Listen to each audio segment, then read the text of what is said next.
Assalamualaikum warahmatullahi wabarakatuh. Jumpa lagi dengan Pak Guru di pelajaran Teknologi Informasi dan Komunikasi. Kali ini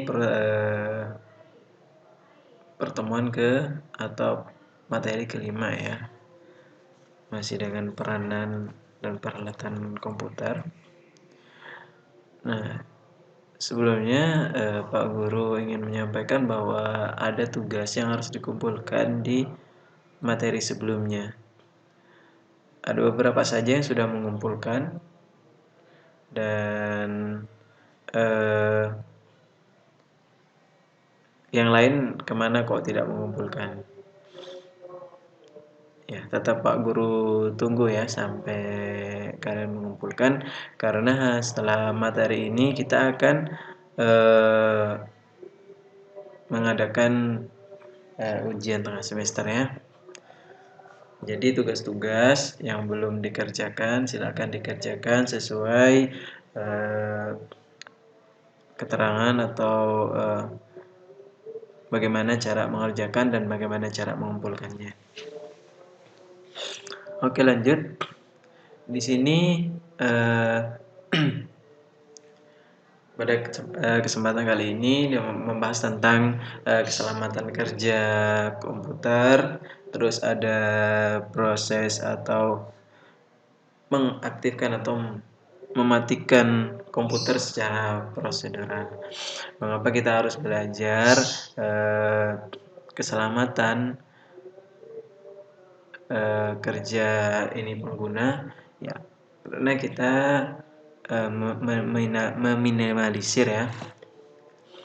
meminimalisir kecelakaan atau kesalahan atau efek buruk dari penggunaan komputer itu sendiri. Ya, langsung saja. Sini dijelaskan bahwa selain membantumu dalam melakukan pekerjaan, mendatangkan kerugian. Jadi ada beberapa kerugian yang diakibatkan oleh komputer ya. Jadi bagaimana kita meminimalisir kerugian tersebut atau dampak negatif dari penggunaan komputer? Bukan ini dampak negatif dalam artian kita dalam cara menggunakan seperti itu. Saat bekerja di depan komputer dapat menyebabkan rasa pegal, gangguan mata karena monitor mengeluarkan radiasi yang dapat merusak mata. Nah, itu salah satunya ya. Jadi kalau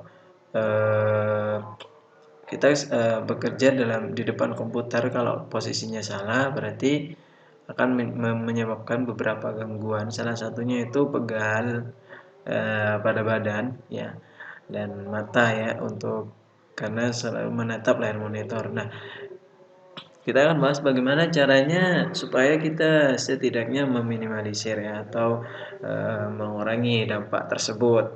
Nah, seperti itu. Ya, ada juga penyakit yang disebabkan dalam jangka lama yang disebut repetitive strain injury atau RSI ya. Ya, lanjut.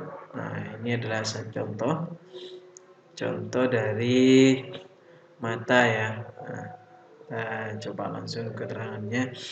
Pandangan satu, yang pandangan mata. Monitor komputer pastinya memang mengeluarkan radiasi atau ya. Jadi dapat mempengaruhi pada kesehatan mata jika posisi kita salah. Efek radiasi banyak sekali ya, seperti akan mata ya, cepat berair, mata panas, akan menimbulkan ya, akibat buruknya bisa sampai bisa mengalami kebutaan ya. Mata yang selalu terkena radiasi dapat mengalami kerusakan, diantaranya pegal mata. Nah, ini sudah dijelaskan di sini.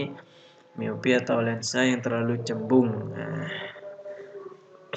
Nah, bagaimana sih cara mengatasi atau mengurangi keluhan pada mata?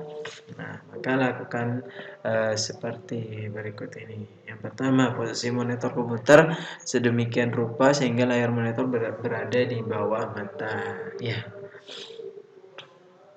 Nah, ini layar monitor seharusnya ada di bawah mata. Jadi posisi kita di atas dari layar monitor komputer. Jangan sampai layar komputer itu ada di atas mata, seperti itu. Setidaknya sejajar. Supaya mengapa kita melihat layar komputer itu tidak memaksa mata atau tidak memperkerjakan mata itu dengan berat.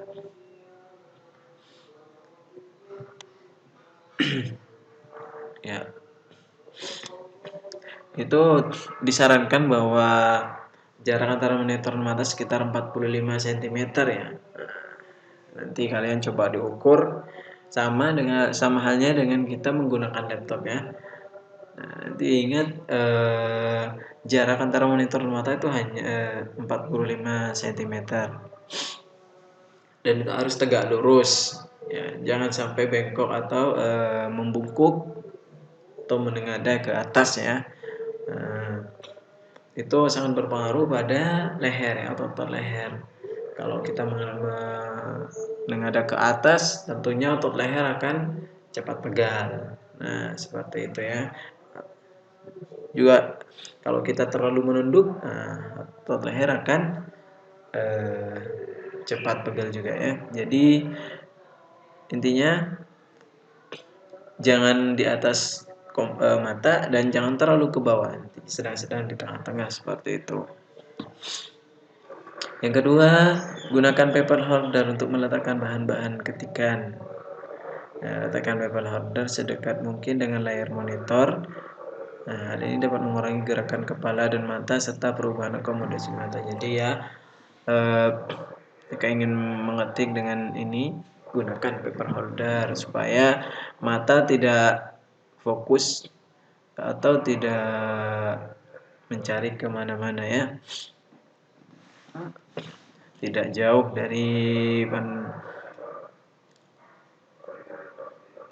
dari monitor seperti itu supaya supaya dapat mengurangi gerakan kepala dan mata ya. Yang ketiga, gunakan anti radiasi pada layar komputer. Jadi fungsi radiasi itu akan menyaring sinar atau pantulan radiasi yang diakibatkan oleh komputer. Nah, contohnya ada dua macam. Yang pertama itu dipasangkan langsung pada layar.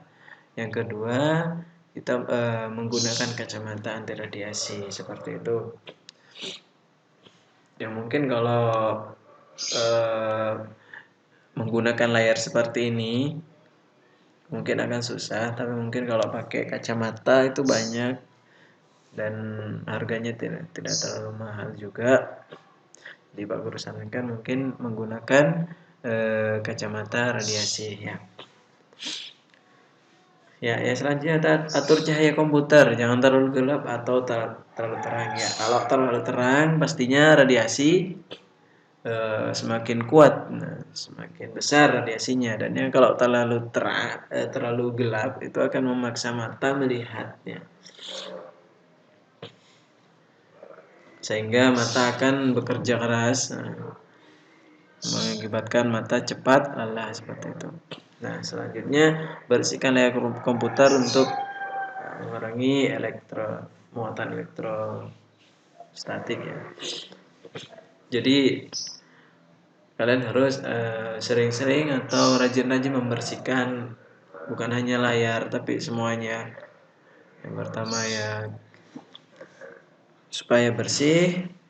Yang kedua ya seperti yang jelaskan mengurangi muatan elektrostatik ya. Selanjutnya beristirahat secara berkala. Nah, ini. Jadi kalau suatu saat kalian bekerja di depan komputer secara terus-menerus, pastikan ada jeda atau istirahat lah, atau berhenti sejenak gitu, regangkan badan, istirahatkan mata, supaya jika kita sedang belajar akan fokus kembali, akan memperbaiki penglihatan kita, akan memperbaiki ya badan kita. Biasanya kalau depan komputer itu secara terus-menerus itu akan pegal sekali ya. Apalagi posisi salah seperti itu. Nah, jadi harus ada jeda atau waktu beristirahat. Nah, selanjutnya itu sering mengadipkan mata untuk menghindari mata kering ya.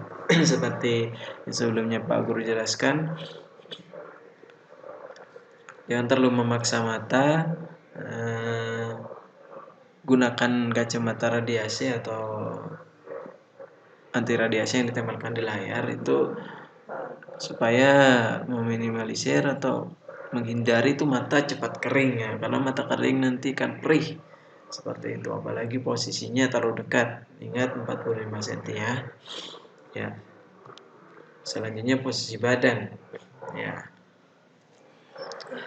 Posisi badan ketika kita kerja di depan komputer itu harus nyaman, santai, sehingga badan tidak cepat lelah. Badan harus tegak dengan punggung bersandar pada sandaran kursi.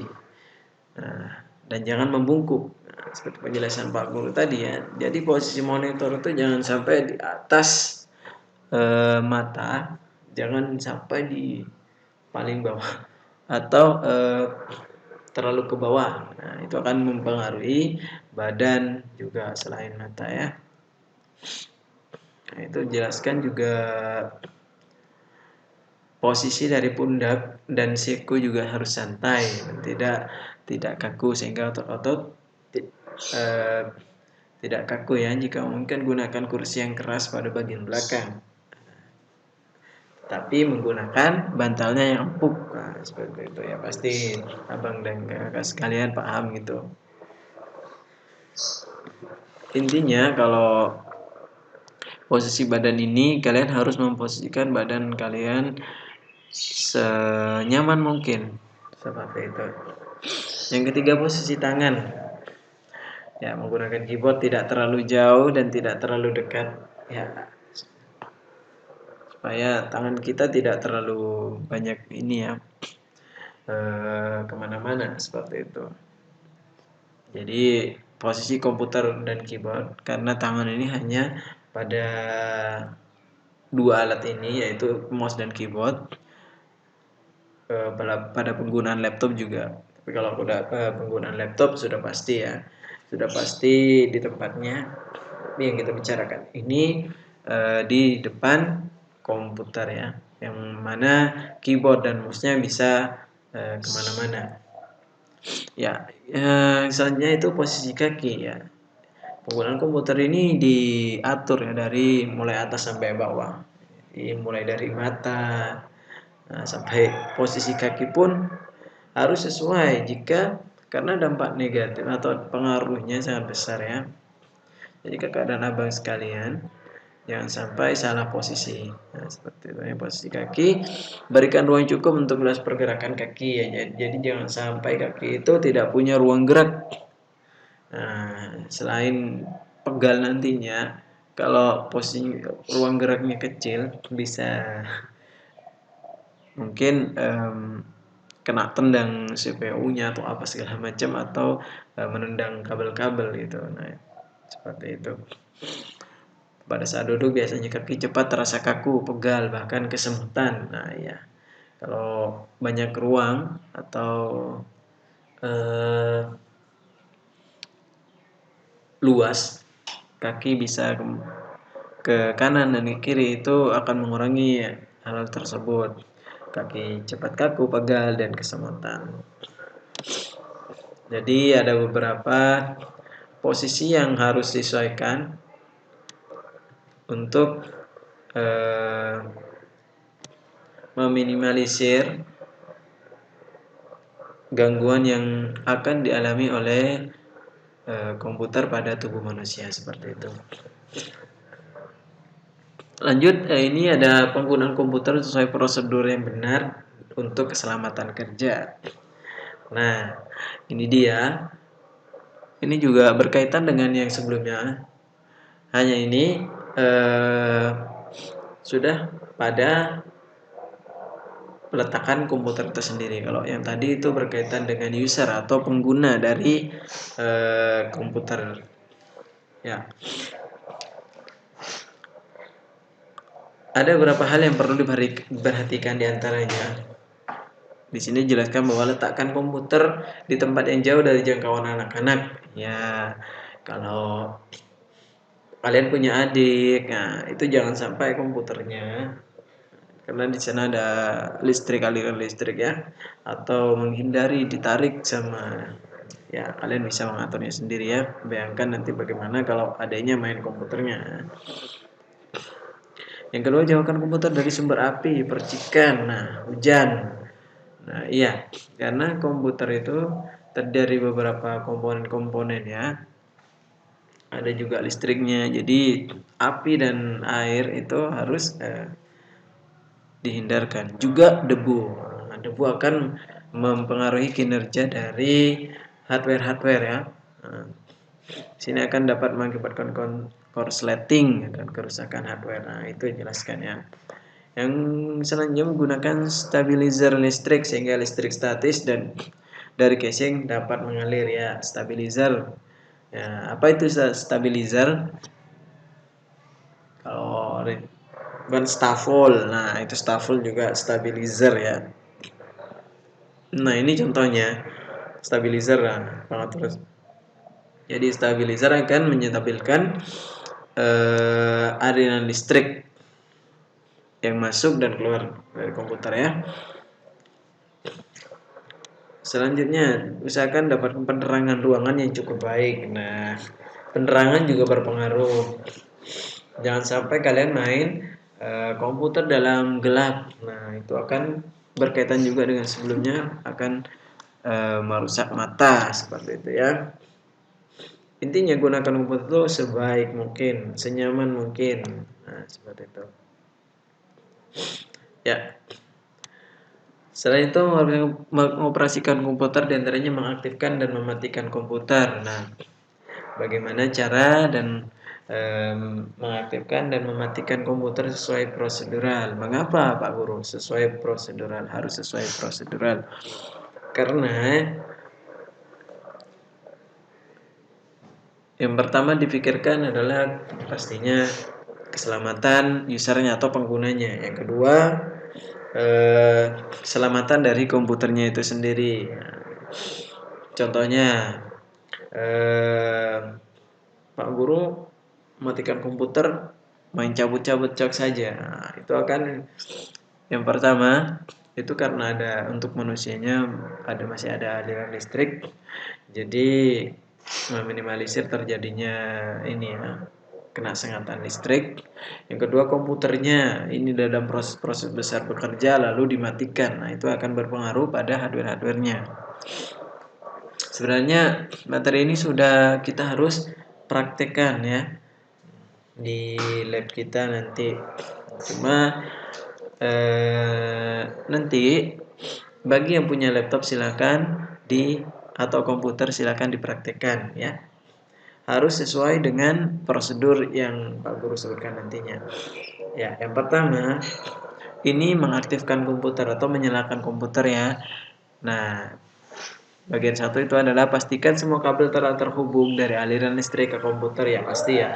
Karena kalau aliran listrik belum beralir, berarti komputernya tidak bisa menyala. Nah, begitu.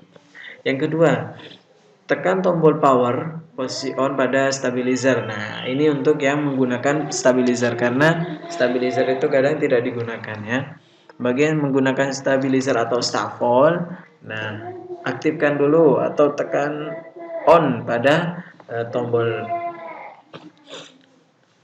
Yang ketiga itu nyalakan power pada CPU komputer. Nah, itu tombol power itu seperti digambar. Seperti gambar power ini. Nah, di tengah-tengah banyak posisinya. Itu akan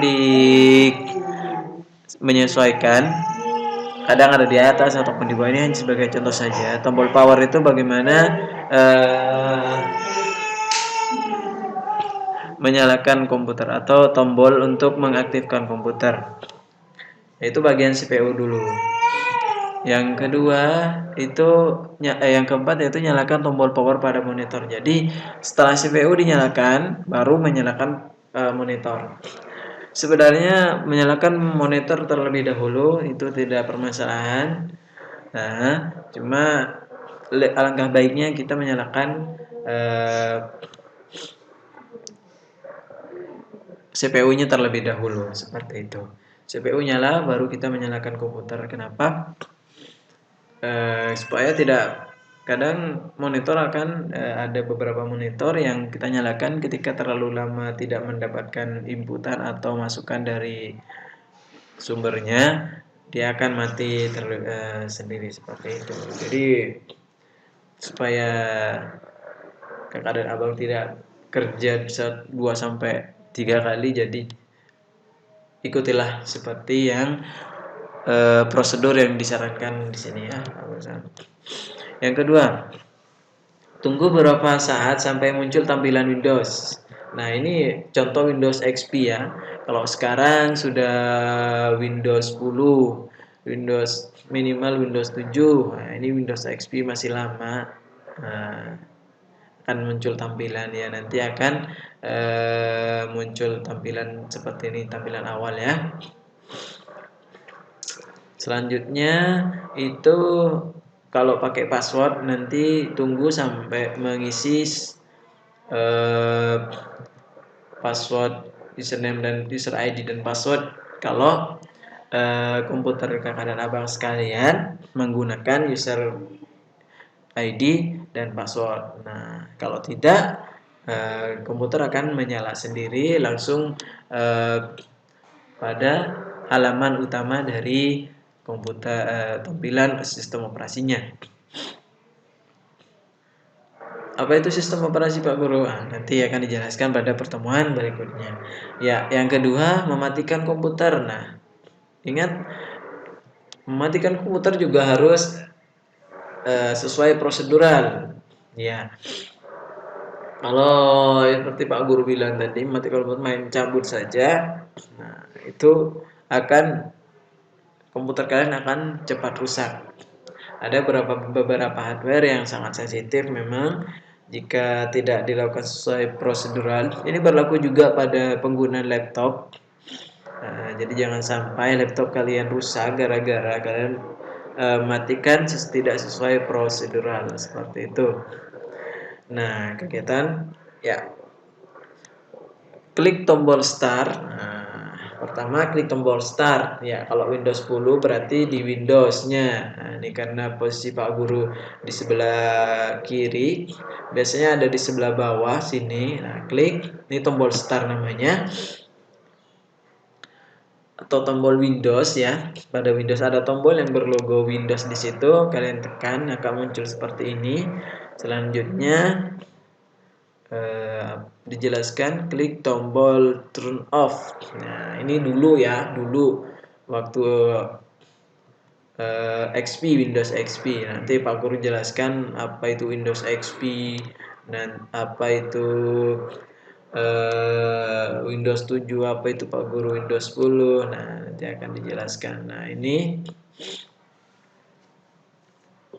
akan tampilkan. Nah, bagaimana kalau Windows 10 atau Windows 7? Biasanya ada tombol shutdown kalau Windows 7. Kebanyakan sekarang Windows 10. Jadi kakak abang ke tombol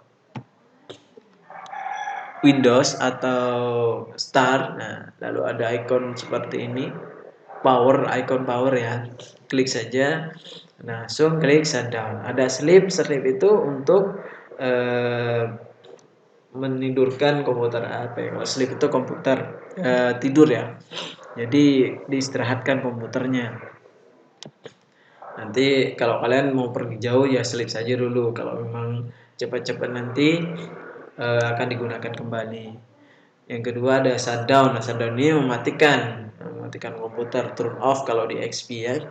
Yang selanjutnya itu ada restart. Nah, restart itu akan memulai kembali komputer keadaan abang sekalian ya. Ya, jadi ada beberapa hal yang Pak Guru sebutkan tadi itu harus diterapkan pada penggunaan komputer kakak dan abang sekalian ya, supaya eh, kita dapat memanfaatkan komputer itu sebaik-baiknya tanpa kita eh, mendapatkan risiko buruk atau pengaruh buruk dari komputer tersebut. Jadi teknologi harus kalian gunakan sebaik mungkin, baik cara menggunakan dan bagaimana mengimplementasikan pengetahuan dari teknologi tersebut ya. Ya itu saja dari Pak Guru. Kali ini mungkin tidak ada tugas. Ya minggu depan insya Allah nanti Pak Guru infokan kalau memang ujian. Karena abang siap-siap saja belajar dari materi pertama sampai materi terakhir yang ini. Karena materi selanjutnya itu ada praktek. Nah itu. Jadi Pak Guru jelaskan juga nanti mungkin ya kalau memang kita belum bisa bertemu, berarti Pak Guru jelaskan baru kita masuk ke sekolah, baru kita praktek ya. Ya minggu depan itu siap-siap saja, insya Allah ada PLS atau ujian tengah semester. Belajar dari awal sampai akhir. Nah, nanti tunggu info dari Pak Guru saja. Siap-siap saja belajar ya. Pastikan kalian sudah mempelajari dari materi pertama karena banyak yang masih belum ini ya belajar dari materi pertama sampai materi pada kesempatan kali ini. Ya itu saja dari Pak Guru. Semoga kita semua dapat mengambil manfaat atau hikmah dari ini ya. Tetap jaga kesehatan, gunakan teknologi dengan baik, jangan mau dipengaruhi oleh teknologi, kuasai teknologi dan jangan mau dikuasai oleh teknologi tersebut. Wassalamualaikum warahmatullahi wabarakatuh.